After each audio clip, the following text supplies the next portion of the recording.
d'un réseau d'excellence des sciences de l'ingénieur et de la francophonie. Donc, plusieurs universités francophones à travers le monde qui se sont réunies et qui ont voulu construire au Vietnam un laboratoire de recherche de pointe au niveau de la recherche sur l'eau. Donc, tous ces chercheurs travaillent en commun avec les Vietnamiens sur différents sujets de recherche qui peuvent s'articuler autour de différents axes. Donc, on va travailler sur le transfert de polluants dans l'eau, sur aussi tout ce qui va être effet de l'eau sur la santé, interaction entre polluants et santé, également sur les effets de l'inondation et des risques liés au changement climatique.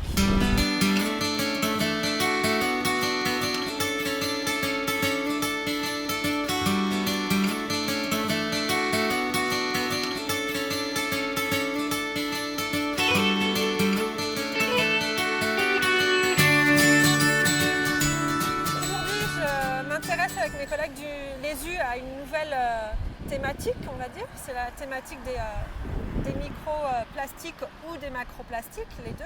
Alors la problématique des microplastiques, c'est quelque chose qui est hyper médiatisé, on en entend beaucoup parler en ce moment, mais ce qu'il faut savoir, c'est qu'aujourd'hui, on a quelques éléments d'information au niveau océanique, mais on n'a absolument rien au niveau continental.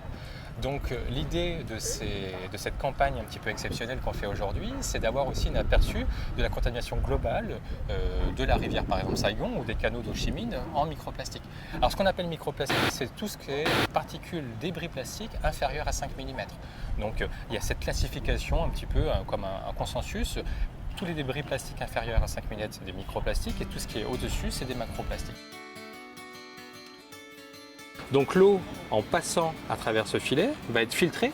Toutes les particules qui vont être supérieures à 80 mu ou à 250 mu, micromètres, eh ben, elles vont être retenues dans le filet.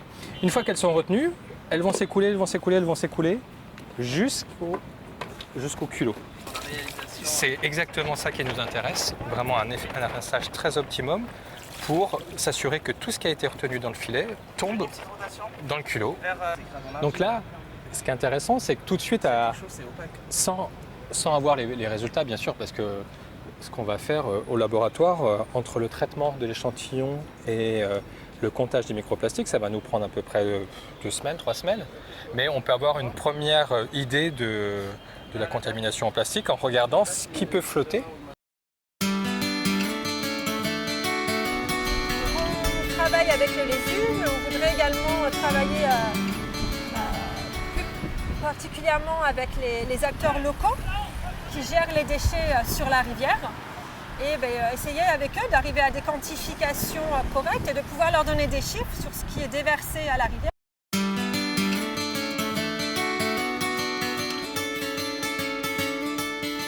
On a un projet qui est avec la région, financé par la région Rhône-Alpes, avec le PADI, avec aussi des historiens sociologues qui travaillent à Lyon. On aimerait étudier l'impact de la ville sur la rivière. Moi particulièrement, je m'intéresse à l'impact de la ville sur le rejet de polluants, donc contaminants métalliques, mais aussi tout ce qui va être nutriments via les rejets domestiques et urbains.